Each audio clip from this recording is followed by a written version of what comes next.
Dear ladies and gentlemen, yes, we need to remember to stick to the time. We still have our speaker, Francesco Saverio from Bologna, Francesco Saverio Fera, who has an interesting presentation, Architecture between fiction and reality in the times of artificial intelligence. We'd like to welcome Professor to our stage. Good morning, and thank you for being invited in this important international meeting. I will try to stay on time. In fact, I want to put the timer. Otherwise, yeah, but since I don't see that much, I put this with the ring. So, thank you. So, today, I want to thanks to Professor Kwiatkowska and to the school, the Polytechnic School of Krakow, and welcome to all the estimated colleagues and friends and students which are here. I would not directly want to talk about the relationship with the history and the architecture because, as you know from the speech that we had yesterday by Professor Raffaella Neri and Professor Bruno Messina and others, and even today the speech of Claudia Battaino, in Italy, we are strongly connected to the history of architecture, so, and it's we believe that it's a permanent source of the invention for new forms in the reality that we are living, and also in order to prefigurate other possible towns or possible space of the town. So I want to point out your attention to, I think, what will be a problem, at least for the people that is, for the architects that are looking at the history of architecture as a source of inspiration. You know, in Italy that started with Quaroni, that he published a very important book in the 30s, L'Architettura delle città, the architecture of the cities. That then became an issue that was studied by others like Saverio Muratori and then Richard Rogers and many others architects that were mentioned even yesterday by the other panelists. So I think that, as St. Augustine used to say, that a person without memory is a dead man, is a dead person. So that's why I think, and memory is part of the history. As a human, we had to reinvent, to know about the history. So, but we are living in a high technology culture. And everybody of us deal with the AI, artificial intelligence, which is a really important tool on all the human activities, from the constructions to the literature to the medical issues and so on, and also on the in the design. Today, I do not want to talk about the design, the use of the AI in designing. That will be another, probably another interesting meeting about that. But I want to point out a problem that I think that we will have about the what will leave to the future generation, thanks to the AI. We knew that even the Renaissance, the architects used to study the history, but architects, they were moving from their own country to Rome or to Greece or to Turkey in order to study the ancient architecture. they were working on the physicity of the material. On the other hand, of course, they were learning architecture by the books, by the documents that they got from the past. With AI, what we will leave? We knew that it's an instrument in which we can design, we can create fake documents. A recent survey in Italy tells that 75% of our teenagers, they believe in fake news because they don't have probably the tools, the intellectual tools, the knowledge in order to understand what is true from what is fake. And so this create a narrative,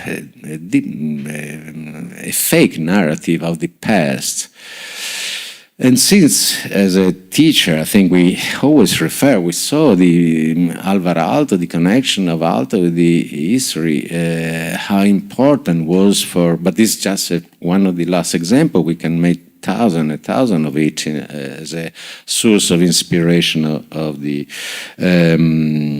for the new forms. If we want to do something that will be readable by everybody, not just something that belongs to our egos. And I appreciate the last speech that just showed the skyline of the egos, that I think is a wonderful imagine of what we are living today in our towns. Some of our towns, unfortunately not Krakow, which is a beautiful town, are a sort of Babylon place, a place where no one's understood the other one. So the creation of fake element, I think, does the risk of designing, of creating a distortion of the past in order to inventing a different future. We know that there is a problem of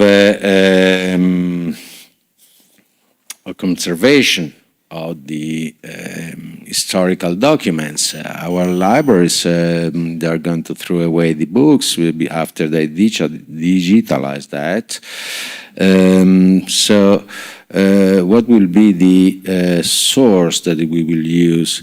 The historians are heavily concerned in thinking, in preserving the documents, even what they were the analogical documents that now are digitalized. So they were preserved in digital archives. And first of all, there is the possibility of manipulating those archives and or transforming the original document into or creating a fake document. So and this, thanks to the artificial intelligence, probably also can create new fake original documents.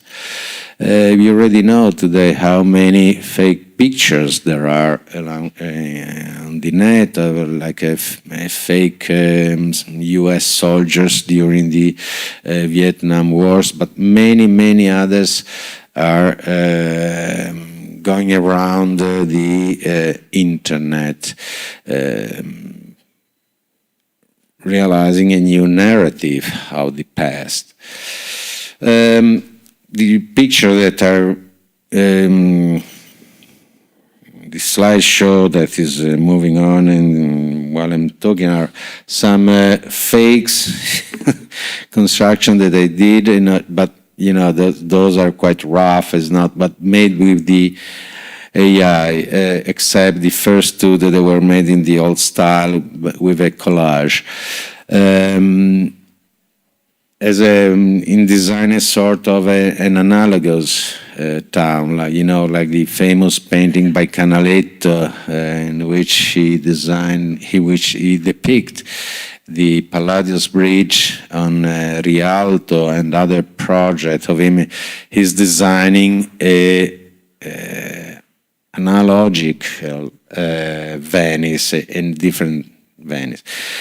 And that had a great influence in the town design. So, but that was a real document. I mean, I have not an answer about the problem that we will have to deal with the AI use of the prefiguration of the future. But I think we should reflect on this problem in order to find a way as in how to transmit an idea of the architecture by using real materials and not just making a confusion on the future. So, and on the other hand, I don't want to, how do you say, to point my finger against the AI, because I think that this is a terrific instrument, and thanks that we have it. But I want to just be reflect on the problem that probably we will have in teaching the architecture to our students. I'm a professor at the University of Bologna, so I'm thinking about that because we are seeing the young generation, how they're using the AI, sometimes without having the skills in order to find out what is a consistencies idea, or it's just a superficial vision created by the artificial intelligence. I'm waiting that some student will come to me showing something that will never exist as a demonstration of his ideas, of his probably foolish idea. I hope that that will not never happen, but then I asking myself, will I be able to understand what will be the fake or not? So I leave you with this thought that I tried to explain in the few minutes that I had in my possibility, and I want to thank you for the attention. Thank you very much.